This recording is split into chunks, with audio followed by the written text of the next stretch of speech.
श्री ब्रह्मचैतन्य गोंदवलेकर महाराज प्रवचन 10 एप्रिल।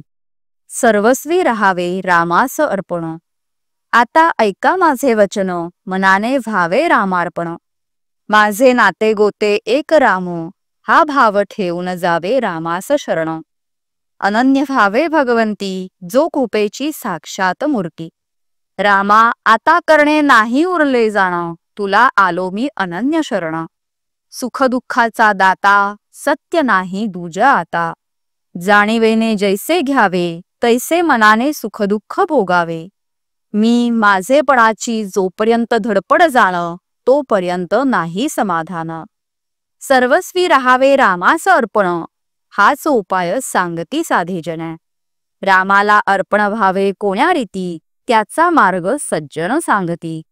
प्रयत्नेविण राहो नये, फळाची आशा ठेवू नये। भगवंताला विसरू नये, कर्तव्य या दृष्टीने कर्म करावे। प्रथम राखावे भगवंताचे अधिष्ठान, तेथे व्हावा प्रयत्नाचा उगम। अखंड राखावे अनुसंधान, येणे कर्म होईल सहज रामार्पण। वृत्ती राखावी अत्यंत शांत, हेच संताचे मुख्य लक्षण जाण। जे जे घडेल काही, ते ते राम इच्छेने पाही। असा करावा संसार, परी असावे खबरदार। त्राता राम जाणोनी चित्ती, निर्भय करावी आपली वृत्ती। थोर भाग्य उदया आले, राम राय घरी आले। आता व्हावे रामाचे आपण, व्यवहार प्रपंच करावा जतन। न दूजाचा दोष पहावा, त्याचा आपणापाशीच ठेवा। देह आहे परतंत्र, मन राखावे भगवंताशी स्वतंत्र। मनाने जो बांधला, परतंत्र वाटेल त्याला। शरण गेला रामचरणी, त्याला नाही दूजी हानी। अखंड करावे नामस्मरण, नीती धर्माचे असावे आचरण। बायको मुले लहान थोर, यांनी न सोडावा रघुवीर। काळ फार कठीण आला, बुद्धिभेद त्वरित झाला। आता सांभाळावे सर्वांनी आपण, रामाविण जाऊ द्यावा क्षण। चालले तसेच चालावे, राम ठेवील तसे असावे।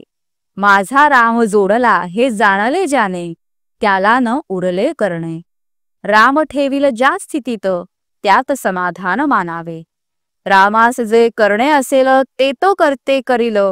सदा सर्व काळ माझ्याशी वास, हाच धरावा हव्यास। त्याला न जावे लागे कोठे, घर बसल्या राम भेटे। जो करी रामपदांबुज चिंतन, तयास नाही यमाचे बंधन। संताची सेवा केली, महत् भाग्य घरी आले। एका परमात्म्याशिवाय नाही कुणास शरण, तोच खरा धन्य धन्य।